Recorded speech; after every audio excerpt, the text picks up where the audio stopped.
سب سے افضل عمل، سب سے زیادہ فضیلت والا عمل یہ ہے کہ انسان محمد و آل محمد علیہ الصلوۃ والسلام پر درود کثرت کے ساتھ تلاوت کرے۔ اللہم صلی علی محمد و آل محمد۔ اذان محترم، یوں تو درود کی کیا فضائل آپ کی خدمت میں بیان کیے جائیں، اگر آپ کی ہماری کوئی شے کھو جائے، نہ مل رہی ہو، درود کی تلاوت کیجیے۔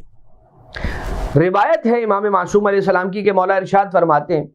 کہ اگر کوئی ایسا شخص ہے کہ جس کے اتنے گناہ کہ وہ اسے شمار نہیں کر سکتا، اور وہ یہ سوچتا ہے کہ نہیں معلوم ان کی معافی تلافی کیسے ہوگی، تو اسے چاہیے کہ کثرت کے ساتھ محمد و آل محمد علیہ السلام پر درود کی تلاوت کرتا رہے۔ اگر انسان کا دل گھبرا رہا ہو، درود کی تلاوت کرے۔ آفات ارضیہ اور سماویہ سے بچنا چاہتا ہے، درود کی تلاوت کرے۔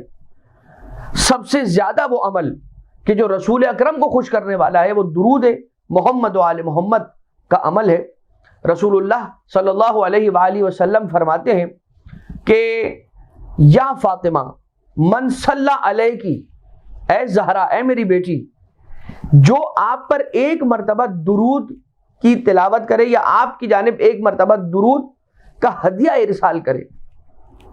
تو پروردگار عالم اس کے سارے گناہوں کو معاف کرتا ہے اور اس کا درجہ مجھ محمد مصطفیٰ صلی اللہ علیہ وآلہ وسلم کے ساتھ قرار دیتا ہے۔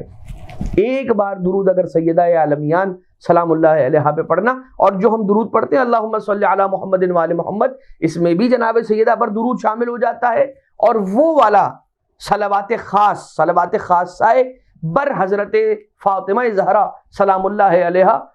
کہ اللہم صلی علی فاطمہ و ابیہا و بعلہا و بنیہا والسر المستودع فیہا عدد ما احاط به علمک و احصا به کتابک۔ لہذا